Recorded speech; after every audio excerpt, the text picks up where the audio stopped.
السلام علیکم ورحمۃ اللہ، میری آواز آ رہی ہے؟ وعلیکم السلام ورحمۃ اللہ جی، آ رہی ہے آپ کی آواز۔ الحمد للہ رب العالمین، والصلاة والسلام علی اشرف الانبیاء والمرسلین، اما بعد فاعوذ باللہ من الشیطان الرجیم، حمزه ونفخه ونفثه، بسم اللہ الرحمن الرحیم، اشرح لي صدری ويسر لي امری واحلل عقدة من لسانی يفقهوا قولی، اللهم انفعنا بما علمتنا وعلمنا ما ينفعنا وزدنا علما، وبشر عبادي الذين يستمعون القول ويتبعون أحسنه، أولئك الذين هداهم الله، أولئك هم أولو الألباب.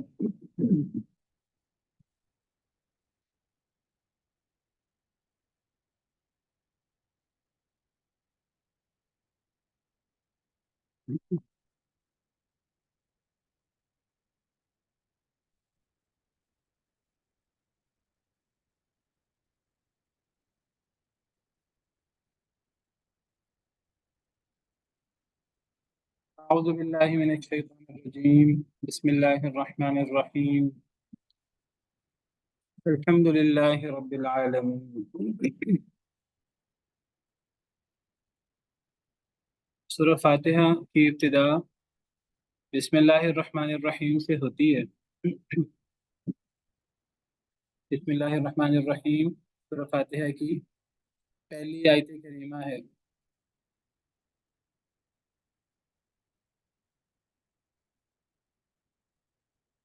تو سورہ فاتحہ کی ابتدا بسم اللہ سے ہوئی، پورے قرآن کریم کی ابتدا بسم اللہ سے۔ اسلام میں ہر اہم کام کی ابتدا بسم اللہ سے کی جاتی ہے، چاہے ہم اس کو دینی کام کہیں، چاہے ہم اس کو دنیاوی کام کہیں، ہم جو کام بھی کرتے ہیں تو اس کی ابتدا بسم اللہ سے کی جاتی ہے۔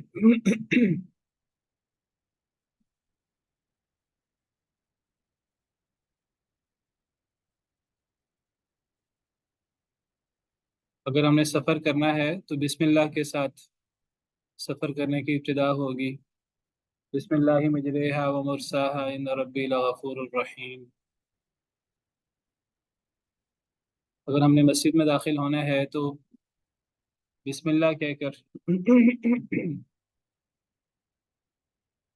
کوئی بھی کام شروع کرنا ہے، کھانا کھانا ہے تو بسم اللہ کہہ کر، بسم اللہ الرحمن الرحیم۔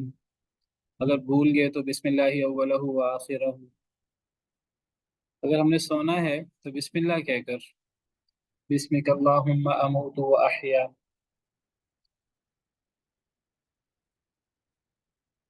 اگر واش روم میں جانا ہے تب بھی بسم اللہ کہنا ہے، بسم اللہ اللہم انی اعوذ بک من الخبث والخبائث۔ اگر وائف کے پاس جانا ہے تو تب بھی بسم اللہ کہنا ہے، بسم اللہ اللہم جنبنا و جنب الشیطان ما رزقتنا۔ تو ہر کام کی ابتدا اسلام میں بسم اللہ سے ہوتی ہے، اور جب کام مکمل ہو جائے تو پھر اس میں الحمدللہ کہا جاتا ہے۔ الحمدللہ سے بھی کاموں کی ابتدا کی جاتی ہے، بسم اللہ کے ساتھ بھی، الحمدللہ کے ساتھ بھی۔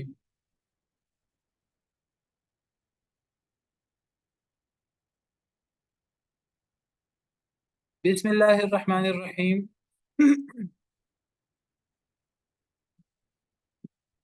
کا مطلب ہے ساتھ نام اللہ کے، اللہ کے نام کے ساتھ بھی کا مطلب ساتھ ہے، اور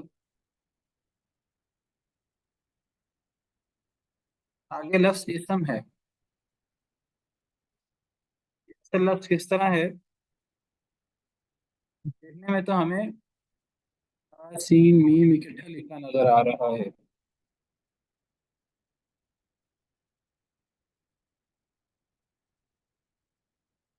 آپ کو اسکرین نظر آ رہی ہے؟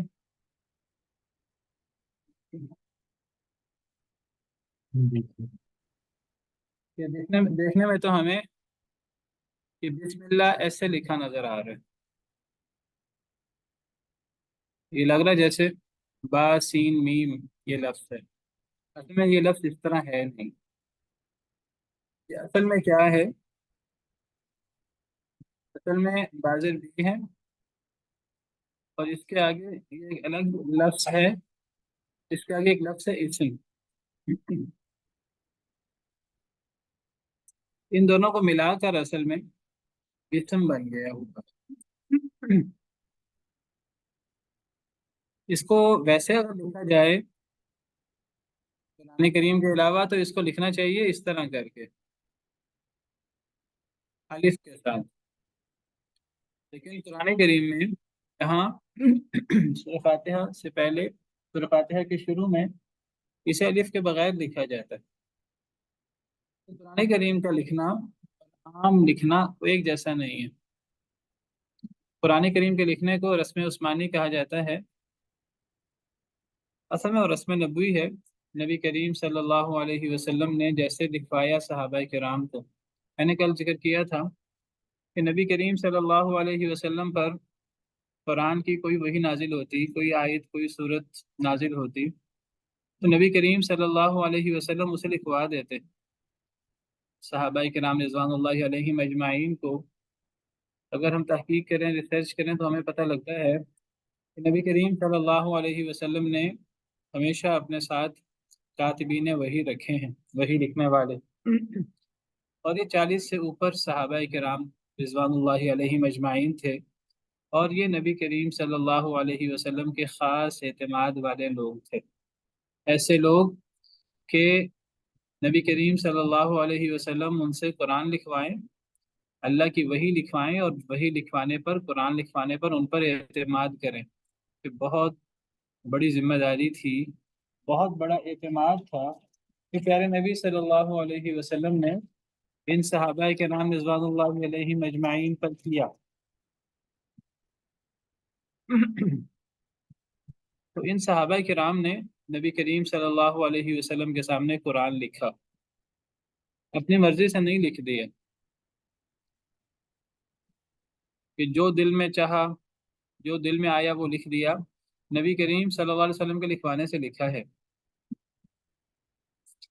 جو لکھا ہے وہ غلط سلط نہیں لکھا گیا ان سے، کہ ان کو اتنا اچھا لکھنا نہیں آتا تھا، اور نبی کریم صلی اللہ علیہ وسلم تو لکھ پڑھ نہیں سکتے تھے، تو انہوں نے جیسا ذہن میں آیا لکھ دیا۔ اب وہ صحیح تھا یا غلط تھا، میں نے اس لیے یہ بات کی ہے کیونکہ ہمارے یہاں پچھلے دنوں اس موضوع پر لمبی ڈیبیٹ ہوئی ہے ہمارے سوشل میڈیا پر، تو ایسا نہیں ہوا۔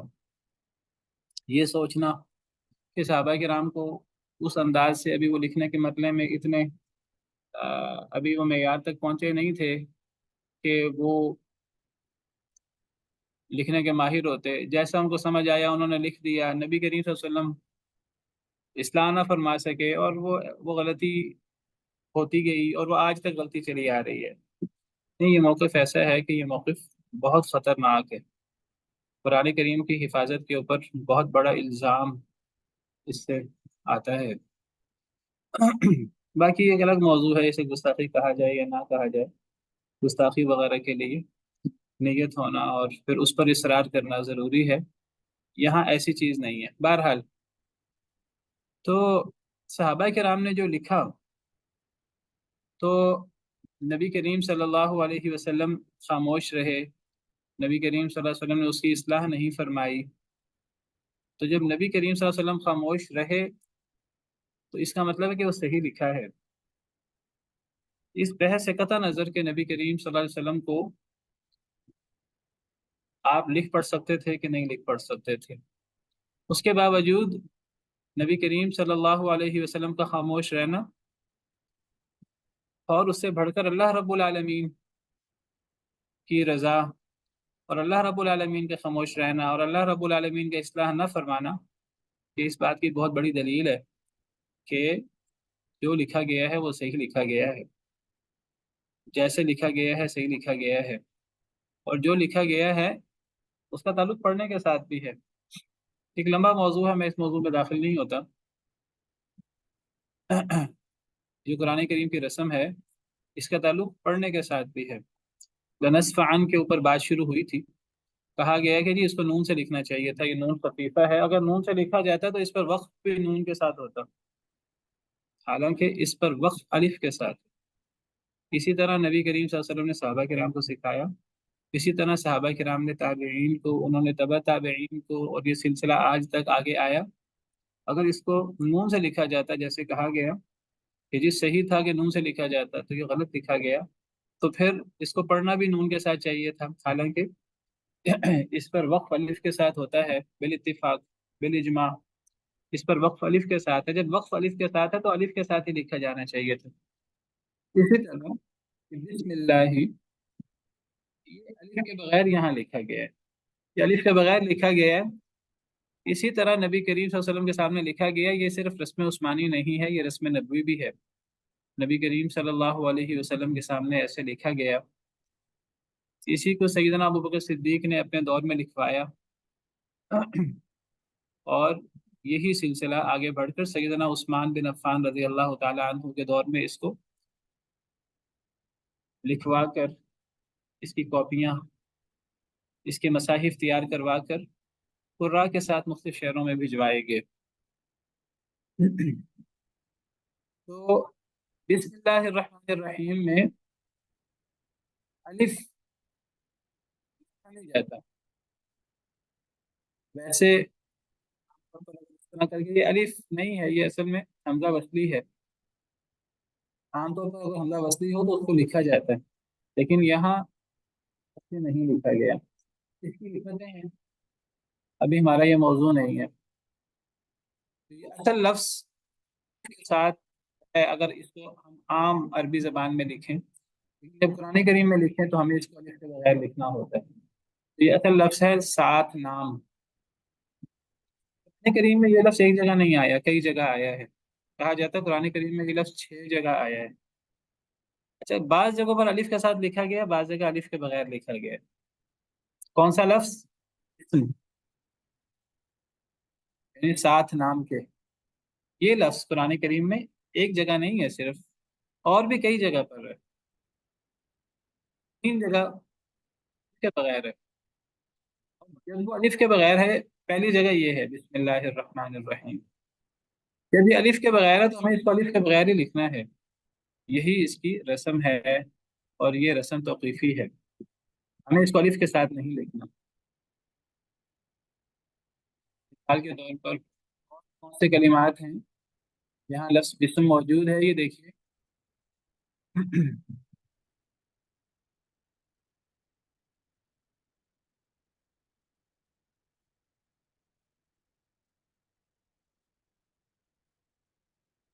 یہ لفظ بھی ہے بسم اللہ، یہاں بھی یہ الف کے بغیر ہے۔ وقال اركبوا فيها بسم الله مجريها ومرساها ان ربي لغفور رحیم، یہاں بھی یہ الف کے بغیر لکھا گیا ہے، ہمیں یہاں بھی سورہ ہود میں بھی اسے الف کے بغیر ہی لکھنا ہے۔ یہ بھی اسم سات نام، یہ لفظ اسم الگ ہے اور با الگ ہے، لیکن اس کو ملا کر لکھا گیا اور الف کے بغیر لکھا گیا۔ اسی طرح سورہ نمل میں بھی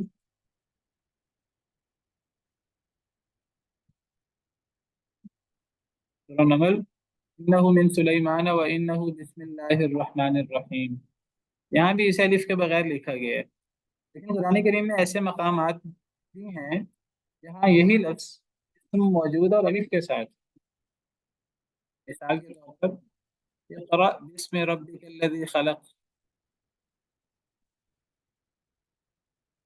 یہ بھی لفظ اسم ہے، یہ الف کے ساتھ الف کے بغیر ہے،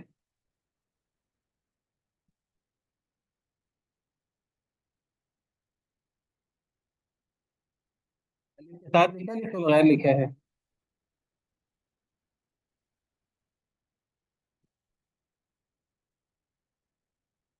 سن رہے ہیں میری بات؟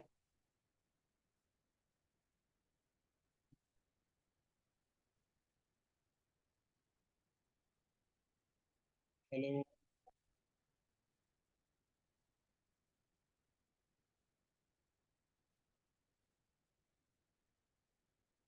میری آواز آ رہی ہے آپ کو؟ جی جی آ رہی ہے۔ تو یہاں یہ بسم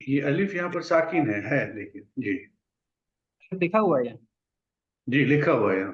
یہ لفظ وہی ہے جو بسم اللہ میں جو لفظ ہے، وہی یہ لفظ بسم ربی کا ہے، آپ کے رب کے نام کے ساتھ، وہاں ہے بسم اللہ اللہ کے نام کے ساتھ، تو یہاں الف لکھا ہوا ہے اس کے ساتھ. اسی طرح فسبح بسم ربک العظیم،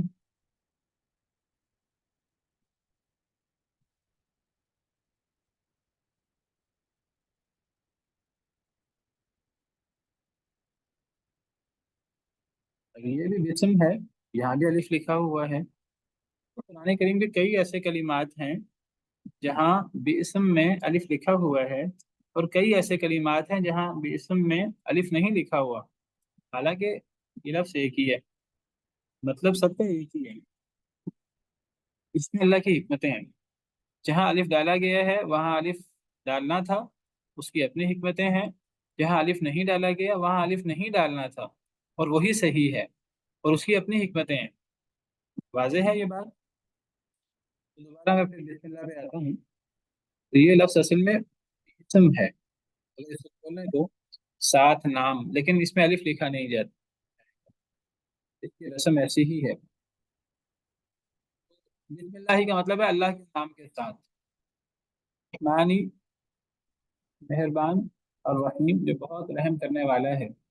تو اللہ کے نام کے ساتھ سورہ فاتحہ کی ابتدا ہوئی، پورے قرآن کریم کی ابتدا ہوئی. ہر اہم کام کی ابتدا اللہ کے نام کے ساتھ ہی ہونی چاہیے. اچھا، یہاں بسم اللہ ہی ہے جو سورہ فاتحہ کا حصہ ہے، سورہ فاتحہ کی پہلی آیت ہے. قرآن کریم کی ابتدا کرنے ہے تو اس سے پہلے اعوذ باللہ من الشیطان الرجیم بھی پڑھا جاتا ہے.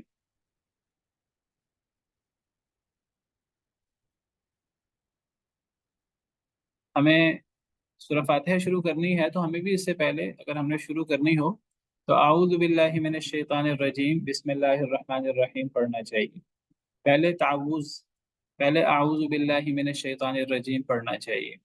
کیوں پڑھنا چاہیے؟ اس لیے کہ اللہ تعالیٰ نے حکم دیا ہے کہ جب بھی قرآن کریم کو پڑھنے کا ارادہ ہو تو قرآن کریم کو پڑھنے سے پہلے اعوذ باللہ من الشیطان الرجیم پڑھنا چاہیے. تو نحل میں اللہ رب العالمین کا ارشاد ہے اذا قرأت القرآن فاستعذ باللہ من الشیطان الرجیم. سورہ نحل آیت نمبر 98 ہے. جب آپ قرآن کریم پڑھیں یا جب آپ قرآن کریم پڑھنے کا ارادہ کریں، یہاں یعنی ارادہ کریں یہ محذوف ہے، آپ قرآن کریم پڑھنے کا ارادہ کریں استعذ باللہ من الشیطان الرجیم، شیطان مردود سے اللہ کی پناہ میں آ جایا کریں. کیا مطلب؟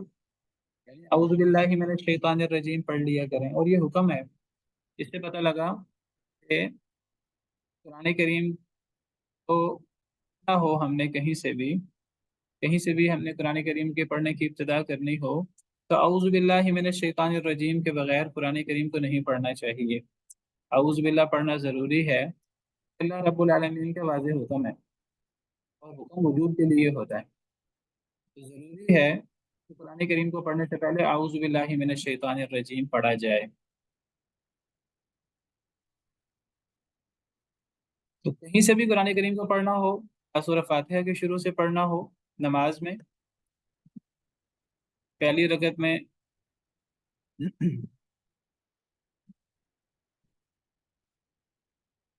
یا کسی اور صورت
السلام علیکم ورحمۃ اللہ، میری آواز آ رہی ہے؟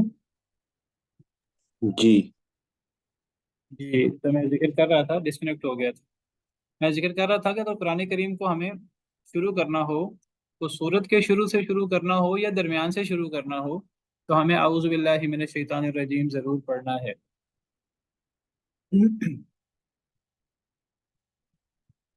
اگر قرآن کریم شروع کر دیا ہم نے پڑھتے پڑھتے درمیان میں ایک نئی سورت شروع کرنی ہے تو نئی سورت شروع کرنے سے پہلے ہمیں اعوذ باللہ پڑھنے کی ضرورت نہیں ہے۔ اب اگر ہماری قرات جاری ہے، اگر ہم تلاوت کر رہے ہیں، درمیان میں ایک سورت مکمل کی، دوسری سورت شروع ہو گئی، تو دوسری سورت شروع کرنے سے پہلے بسم اللہ الرحمن الرحیم پڑھیں گے، اعوذ باللہ پڑھنے کی ضرورت نہیں ہے۔ اعوذ باللہ پڑھی جاتی ہے تلاوت کی ابتدا میں، آپ وہ سورت کی ابتدا سے تلاوت شروع کریں یا سورت کے درمیان سے تلاوت شروع کریں۔ اور بسم اللہ کہاں پڑھنی ہے؟ بسم اللہ وہاں پڑھنی ہے جہاں سے سورت شروع ہو گئی ہے، سوائے سورہ توبہ کی۔ سورہ توبہ میں ضروری نہیں ہے کہ بسم اللہ پڑھی جائے۔ سورہ توبہ کو شروع کریں گے تو ایسے شروع کریں گے جیسے ہم کسی بھی سورت کی ابتدا سے ہم پڑھ رہے ہیں۔ اگر ہم نے وہاں سے تلاوت شروع کرنی ہے سورہ توبہ کی شروع سے، وہاں ہم اعوذ باللہ تو پڑھیں گے، تو بسم اللہ پڑھنا ضروری نہیں ہے۔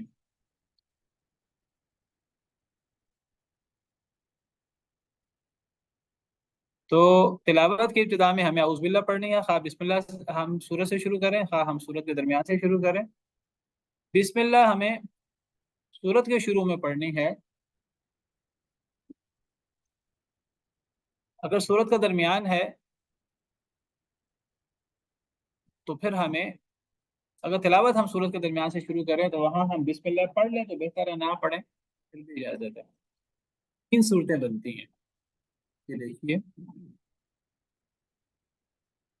3 صورتیں بنتی ہیں ایسے میں قرآن کریم کی تلاوت کی۔ اگر ہم قرآن کریم اگر ہم پڑھ رہے ہیں، السلام علیکم ورحمۃ اللہ۔ استاد مطلب اسکرین شیئر نہیں ہے آپ کی۔ اسکرین شیئر نہیں ہے، میں ایک منٹ اسکرین شیئر کر دوں۔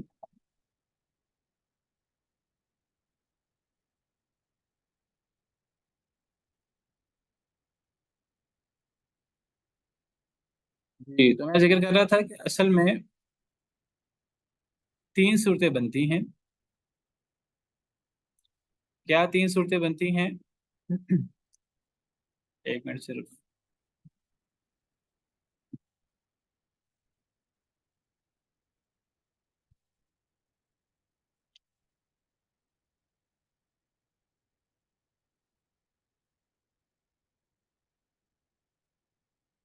جی چلیں، سلائڈ مجھے مل نہیں رہی۔ ہاں جی، 3 صورتیں بنتی ہیں۔ پہلی صورت ہے ابتدائے تلاوت، ابتدائے صورت۔ ابتدائے تلاوت، ابتدائے صورت کیا مطلب؟ کہ تلاوت کی بھی ابتدا ہو اور صورت کی بھی ابتدا ہو۔ اگر کوئی شخص کہیں سے بھی قرآن کریم کی تلاوت شروع کرتا ہے کسی صورت کے شروع سے، مثال کے طور پر سورہ والعصر کی تلاوت کرتا ہے، تو یہ تلاوت کی بھی ابتدا ہے اور صورت کی بھی ابتدا ہے۔ ایک صورت یہ ہے، اس صورت میں اعوذ باللہ پڑھی جائے گی کہ نہیں پڑھی جائے گی؟ اعوذ پڑھا جائے گا کہ نہیں پڑھا جائے گا؟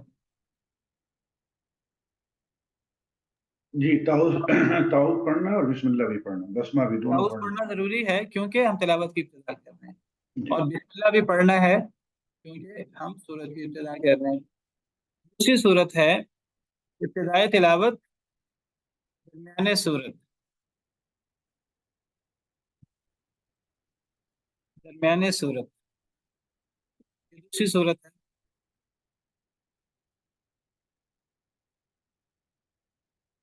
ابتدائے تلاوت، درمیان صورت، نہیں آپ تلاوت کی ابتدا کر رہے ہیں لیکن صورت کے درمیان سے آپ تلاوت کی ابتدا کرنا چاہ رہے ہیں۔ مثال کے طور پر اگر ہم دوسرے پارے کے شروع سے تلاوت کی ابتدا کرنا چاہ رہے ہیں، سَيَقُولُ السُّفَهَاءُ مِنَ النَّاسِ مَا وَلَّاهُمْ، یہ سورت کی ابتدا نہیں ہے، سورت کا درمیان ہے، سورہ بقرہ کا درمیان ہے، لیکن ہم یہاں سے تلاوت شروع کرنا چاہ رہے ہیں۔ تلاوت کی ابتدا ہے اور سورت کا درمیان ہے، تو اعوذ باللہ پڑھیں گے کہ نہیں پڑھیں گے؟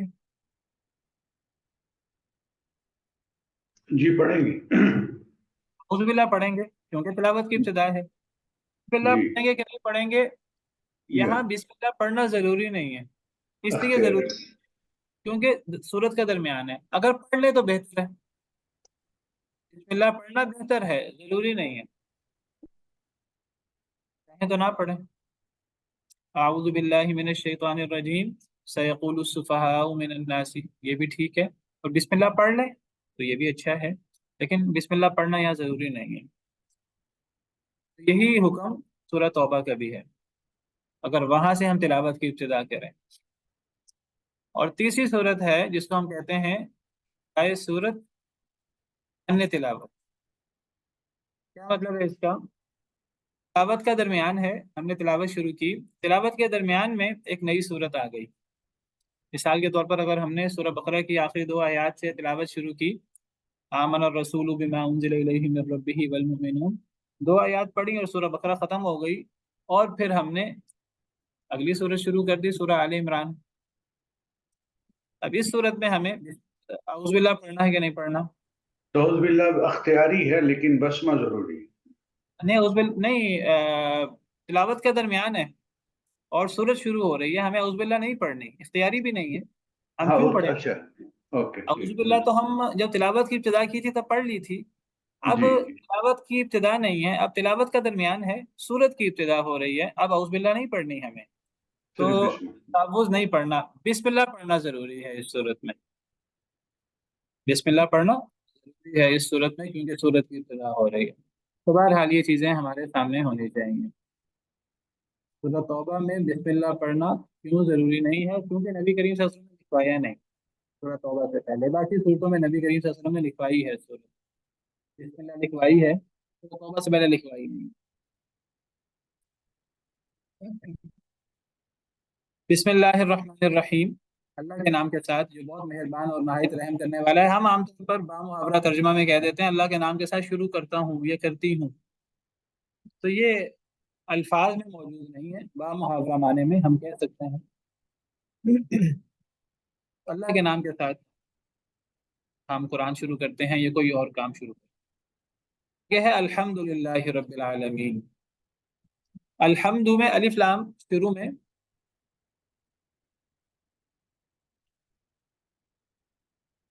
الف لام کامن ناؤن کو پراپر ناؤن بنانے کے لیے آتا ہے، نکرہ کو معرفہ بنانے کے لیے آتا ہے۔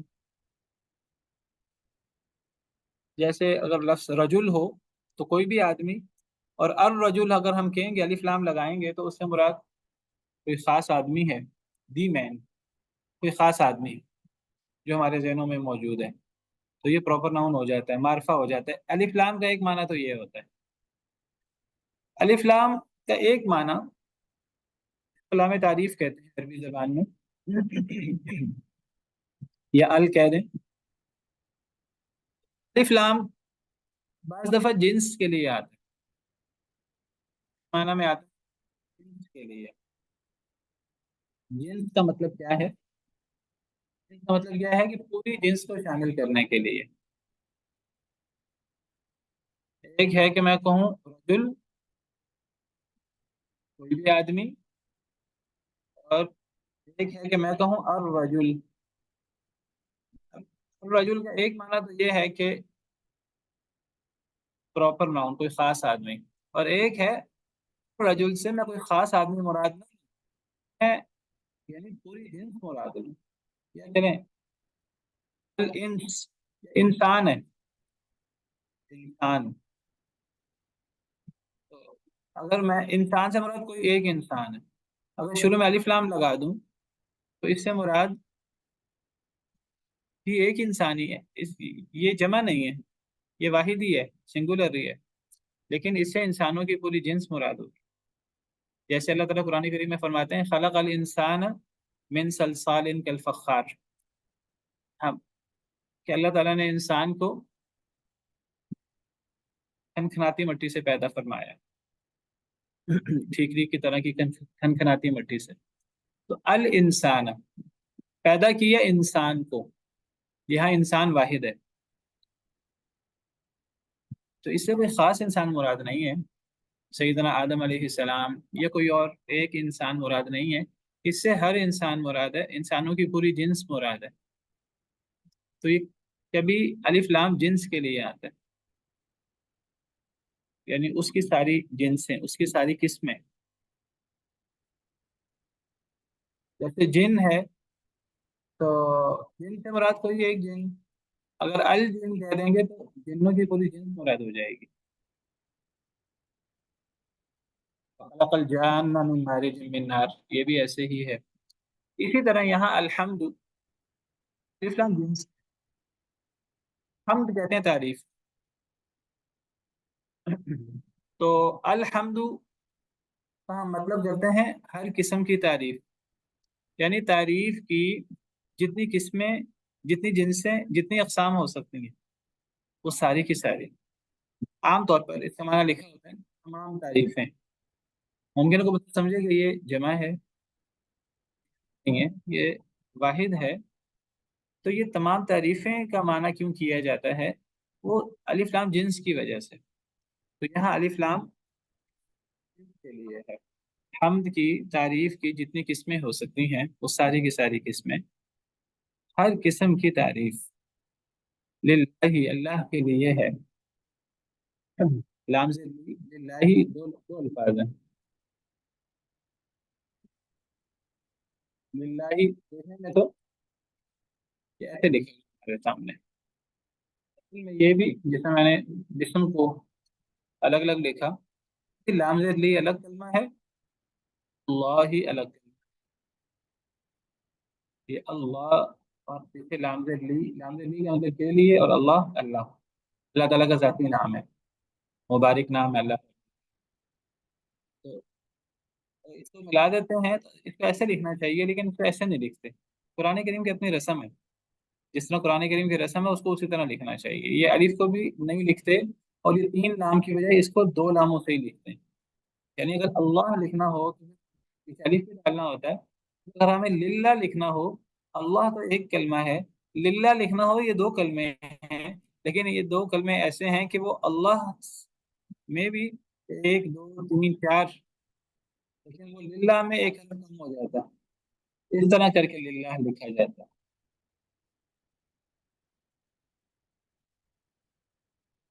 للہ، اللہ کا مطلب اللہ کے لیے، قسم کی تعریف اللہ کے لیے، اللہ کا ذاتی نام ہے۔ رب العالمین جو رب ہے تمام جہانوں کا، رب پالنے والا، پیدا کرنے والا، ہر قسم کا دھیان رکھنے والا، ہر قسم کی نگرانی کرنے والا۔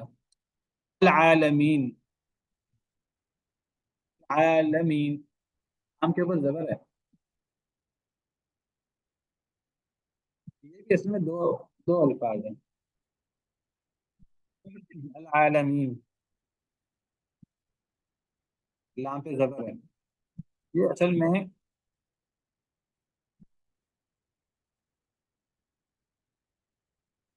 اس طرح ہے، العالم الگ ہے، یانون الگ ہے۔ یانون جمع بنانے کے لیے ہے، زبان میں یا نون سے یا واو نون سے جمع بنتی ہے، جیسے مسلم ہے تو مسلمون، مسلم ہے تو ایک مسلمان، مسلمون ہے تو زیادہ مسلمان، مسلم ہے ایک مسلمان، مسلمین ہے تو زیادہ مسلمان، مؤمنین، قانتین، تائبین، تائبون، تو یہ واو نون یا نون جمع کے لیے آتی ہے، یہ جمع کے لیے ہے۔ اور یہ لفظ عالم، عالم ہوتا ہے اور ایک عالم ہوتا ہے، عالم میں اور عالم میں کیا فرق ہے؟ عالم کا مطلب جہان، دنیا، ایک دنیا، ایک جہان، اور عالم کا مطلب جاننے والا۔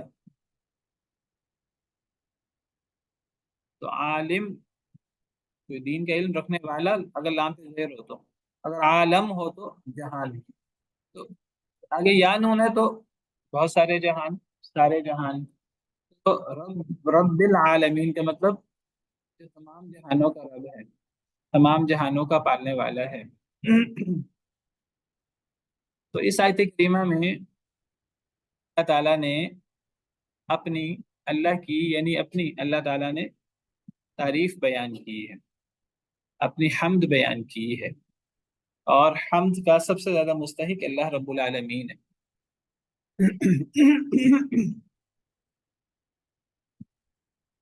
اللہ کی تعریف، سب سے زیادہ تعریف کا مستحق اللہ ہے، اس لیے کہ سب سے زیادہ احسانات اللہ رب العالمین کے ہیں، سب سے زیادہ احسان اللہ رب العالمین کے ہیں۔ جب سب سے زیادہ احسان اللہ رب العالمین کے ہیں تو سب سے زیادہ تعریف اللہ رب العالمین کی ہونی چاہیے۔ تو اللہ رب العالمین نے اپنی تعریف بیان کی ہے خود، گویا کہ ہمیں سکھائی ہے انسانوں کو کہ ہمیں اللہ رب العالمین کی زیادہ سے زیادہ تعریف بیان کرنی ہے۔ اور جب اللہ رب العالمین کی تعریف بیان کی جائے تو اللہ رب العالمین بہت زیادہ خوش ہوتے ہیں، بہت زیادہ راضی ہوتے ہیں، بہت زیادہ انعامات دیتے ہیں۔ اور یہ اخلاق عالیہ کا تقاضا ہے کہ جس نے احسان کیا ہو تو اس احسان کا شکریہ ادا کرنا چاہیے۔ کوئی انسان کسی دوسرے انسان پر احسان کرے، اس کا شکریہ ادا کرنا چاہیے۔ ایک انسان دوسرے انسان پر کتنا احسان کر سکتا ہے؟ سب سے زیادہ احسانات تو اللہ رب العالمین کے ہیں۔ اللہ رب العالمین نے پیدا کیا، اگر اللہ تعالیٰ پیدا ہی نہ کرتے تو ہم ہوتے ہی نہ، ہم وجود میں ہی نہ آتے۔ اللہ رب العالمین نے پیدا کیا اور سب سے افضل مخلوق بنایا، انسان بنایا۔ ہم سے پوچھ کے تو نہیں بنایا، ہماری کوئی ایسی صلاحیت نہیں تھی کہ اگر اللہ تعالیٰ ہمیں کچھ اور بنا دیتے تو کوئی اللہ کا نعوذ باللہ نقصان ہو جاتا، نہیں۔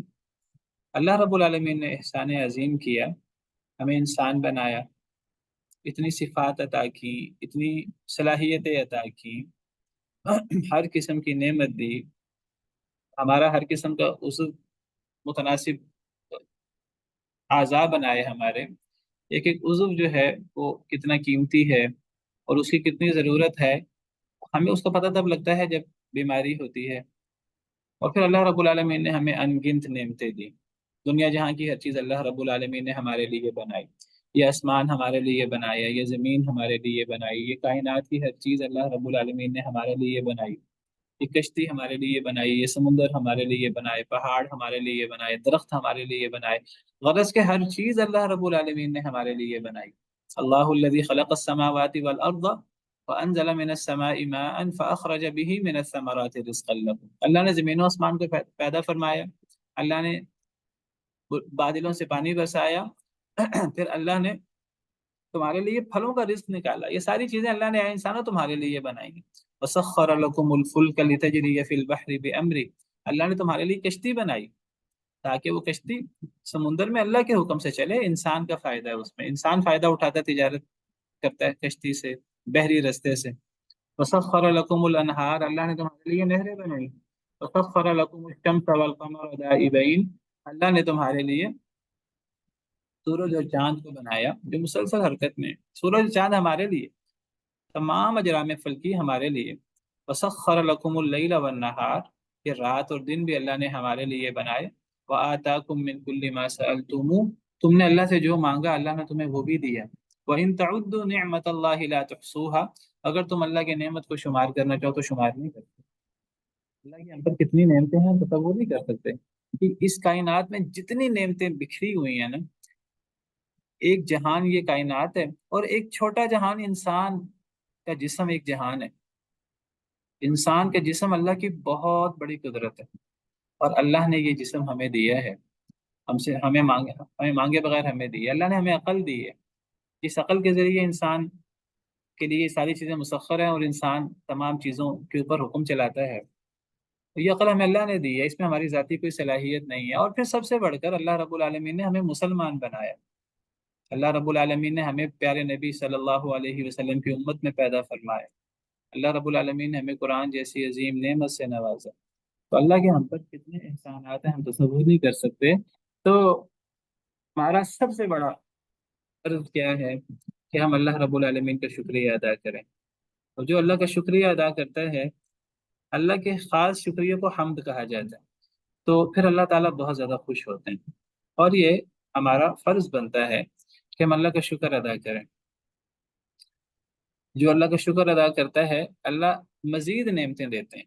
وَإِذْ تَأَذَّنَ رَبُّكُمْ لَئِن شَكَرْتُمْ لَأَزِيدَنَّكُمْ، تمہارے رب نے اعلان کیا کہ اگر تم شکر کرو گے تو میں تمہیں زیادہ نعمتیں دوں گا۔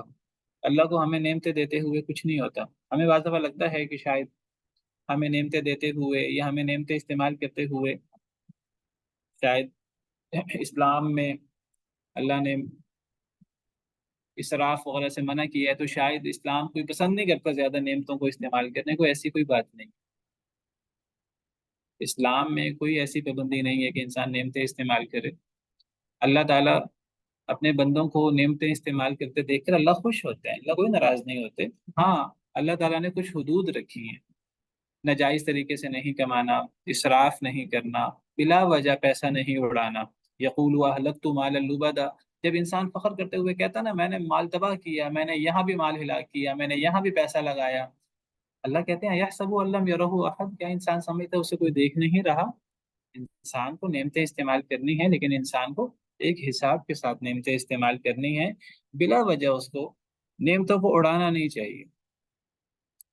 تو اگر ہم اللہ کا شکریہ ادا کریں تو اللہ کہتے ہیں میں تمہیں مزید نعمتیں دے دوں۔ وَإِذْ تَأَذَّنَ رَبُّكُمْ لَئِن شَكَرْتُمْ لَأَزِيدَنَّكُمْ، لیکن کہا اگر شکر ادا نہیں کرو گے تو پہلی نعمتیں بھی چھین لوں گا، پھر عذاب دوں گا۔ وَلَئِن كَفَرْتُمْ إِنَّ عَذَابِي لَشَدِيدٌ، البتہ اگر تم کفر کرو گے، ناشکری کرو گے، تو میرا عذاب بڑا سخت ہے۔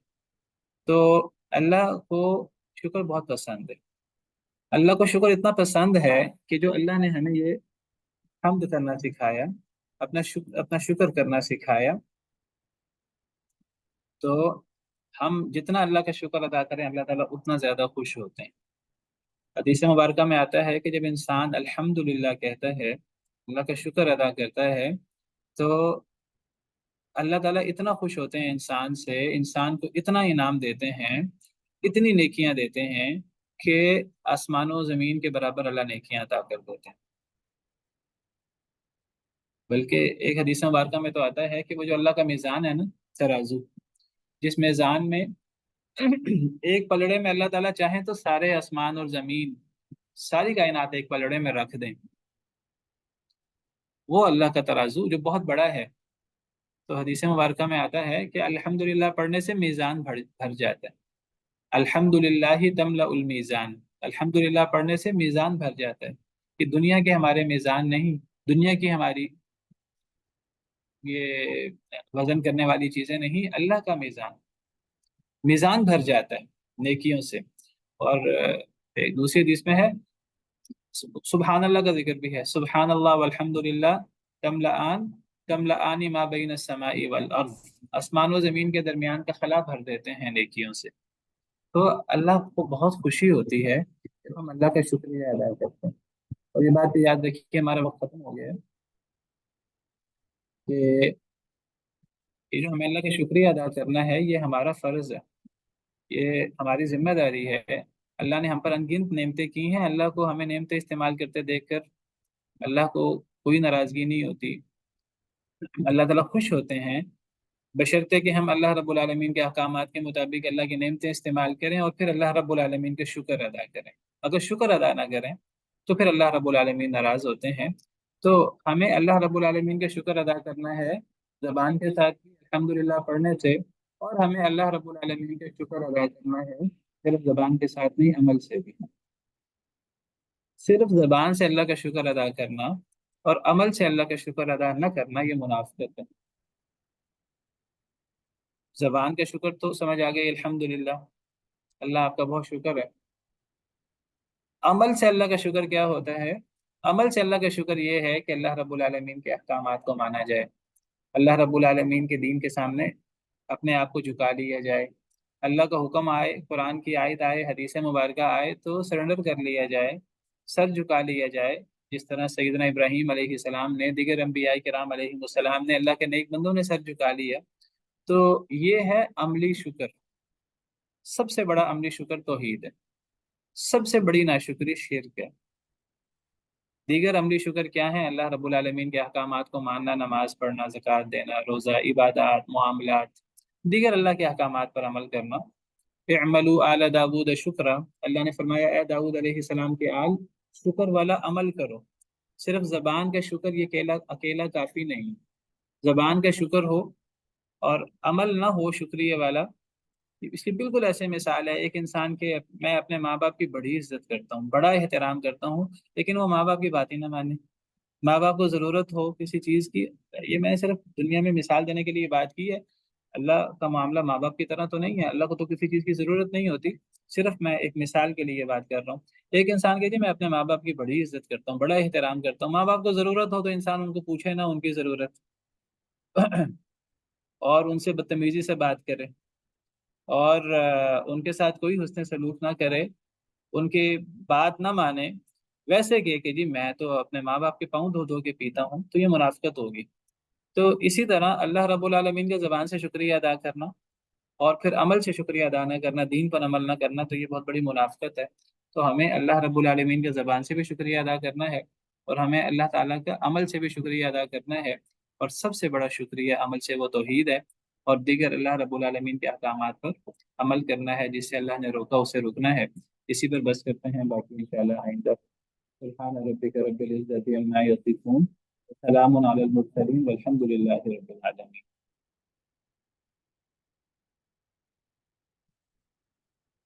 کوئی سوال آپ کا تو کر سکتے ہیں ورنہ پھر ڈسکشن گروپ جی السلام علیکم ورحمۃ اللہ. استاد ایک چیز یہ حمد جو لفظ ہے اور اس کے ساتھ ساتھ میں ایک حدیث کل آپ نے سنائی تھی جس میں ثنا کا لفظ آیا تھا. یہ ذرا دو لفظ کا جو ہے جو باریک جو فرق ہے یا جو ہے یہ ذرا سا آپ تھوڑا سا بتا دیں گے ہمیں، ثنا اور حمد میں کیا فرق ہے؟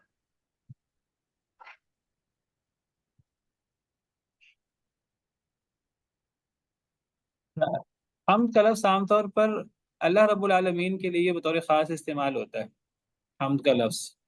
جی باقی ثنا کا مطلب بھی تعریف ہوتا ہے. ثنا کا لفظ اللہ کے علاوہ مخلوق کے لیے بھی استعمال ہو جاتا ہے. اللہ تعالیٰ خود ثنا کرتے ہیں. نبی کریم صلی اللہ علیہ وسلم پر جو اللہ تعالیٰ درود بھیجتے ہیں تو اس کی تفسیر، اس کی تشریح بعض علماء نے کی ہے کہ وہ اللہ کی ثنا ہے جو اللہ تعالیٰ نبی کریم صلی اللہ علیہ وسلم کی کرتے ہیں. واللہ عالم، مزید فرق بھی ہو سکتا ہے. ویسے تو اور الفاظ بھی ہیں، ایک لفظ مدح بھی ہے، مدح، ایک لفظ حمد بھی ہے، ایک لفظ شکر بھی ہے. ان کے کچھ ذیلی کچھ باریک باریک فرق ہیں. قرآن کریم میں جو لفظ بھی استعمال ہوتا ہے تو وہ لفظ ایک مخصوص معنی میں استعمال ہوتا ہے. جہاں حمد استعمال ہو وہاں حمد ہی استعمال ہونا چاہیے، وہاں حمد کا استعمال ہی سب سے بہتر تھا. جہاں لفظ شکر استعمال ہوتا ہے وہاں شکر کا، اب بعض جگہوں پر اللہ فرماتے ہیں انشکر لی ولی والدیک، کہ اے انسان میرا بھی شکر ادا کرو، اپنے ماں باپ کو بھی شکر ادا کرو. وہاں اب اللہ تعالیٰ نے لفظ شکر استعمال کیا، وہاں شکر کا لفظ کا استعمال ہی سب سے بہتر ہے.